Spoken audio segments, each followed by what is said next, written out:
2004 F150 XLT 4x4. Going to do a hub bearing. This one is shot. Made some noise. It sounded like it was actually the left front, but it's actually all the plays in the right front. When you get the tire off the ground, you can move the tire in and out excessively amount. Okay, so all you want to do is jack it up. First you want to do is break your lug nuts loose, jack it up and support it properly. Remove your tire, and then undo your ABS wire. It goes along the brake line, goes up inside the fender skirt. Okay, up there. Came off the little clip. I gotta take the clip out and put it on the original connector. And what you want to do is you want to push in on this, and then you can separate it. Okay, get it out of these little fasteners on the brake line. And then you got two 18mm bolts on the caliper bracket. They look like that. There's two of them. Get them out. Take your caliper off to the side. Support it with a bungee cord. Remove your rotor. I got a pair of vice grips on it so it doesn't slide off and hit me in the foot. What I do is I jack up the control arm. You don't have to do this, but I'll jack it up and I'll remove my tie rod end so I can turn my knuckle right and left without having to use pushing my steering rack in and out. Okay. All right, the rotor's off. Calipers supported with a bungee. Next thing you want to do is remove this little cap. Looks like a little wheel bearing dust cap. Remove that. And there's I think that's a 13, and you can remove that also. Okay, I took that nut off. That goes in the center of your half shaft. Okay. Then you want to spray penetrate all the way around so you can soak the hub and the bolts that fasten it. And there's 4 of them. 1, 2, and then 3, 4, and they're 18s. And you want to remove them. When you get them off, get them all off. I already had mine halfway off and I forgot about this. But this is what they look like. There's 4 of them. 2 on each side.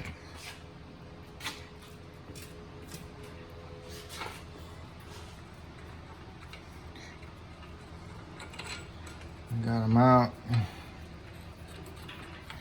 Then your hub is already kind of like walking away, getting a little bit of gap in there. So all you need to do is just tap it with a hammer.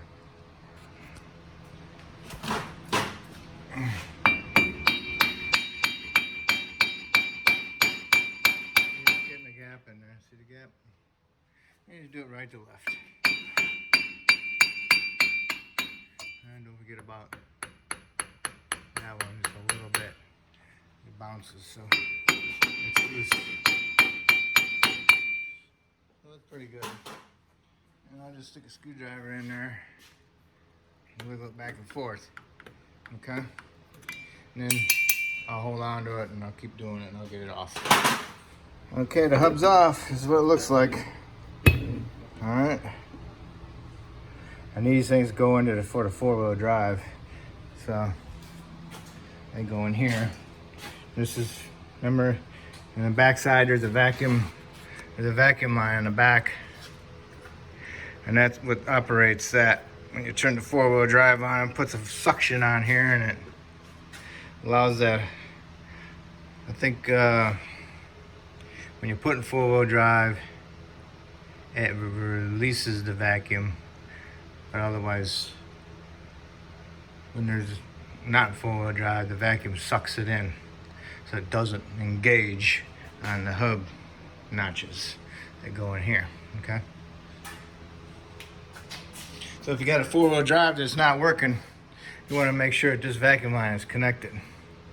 Okay. Or the vacuum line to the solenoid on the fender well up in here. But anyway, now I'm going to clean this up a little bit, wipe it out, put a little bit of fresh grease in there, and then clean this up, get the shine it a little bit. I'll put some anti-seize on that, put some fresh grease in here, and I'll put my new hub bearing on. And that's what I'm gonna do right now. I'm gonna go buy it.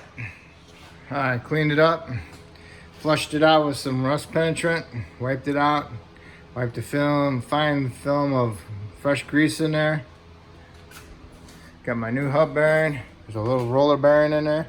Put some grease on that, push it in it. Put some anti-seize around the hub. Okay, so now I can push it up in there, and then I'll start my bolts from behind. Okay, put the hub bearing on. So the sensor wire comes through right here. Go see that little notch. Need to clean that up a little bit so this thing fits in there nicely. And then you need to torque your hub bearing bolts, there's 4 of them, to 133 foot-pounds, okay? 4 of them, tighten them up equally. And then this one is 20 foot-pounds. And you'll need to hold the shaft, or just the hub, to tighten it. But really, I put a pair of vice grips on the shaft and I tightened it up, okay? So now I'm gonna put my sensor back through here, make sure it stays inside there, and then I'll put my rotor on. And don't forget about your little dust cap also. Use a piece of wood or a flat punch to go around and tap it in there. I used a little piece of wood to tap it in there. Pushed it in there. It's in there pretty good. It's not pulling out. So, all right. But I'm pretty sure the bracket goes over it to help hold it in there too. So now we'll put our rotor on, and then we'll put our caliper and bracket on. What I'll do is I'll put a fine layer of anti-seize on here to help keep it from rusting. And that's it. Okay. Rotor's on, caliper bracket's on with the caliper. The caliper bracket bolts torque is 148 foot-pounds. Okay. And then I got my tie rod end back on. I don't recommend doing it that way, but I did it because I already took the nut off.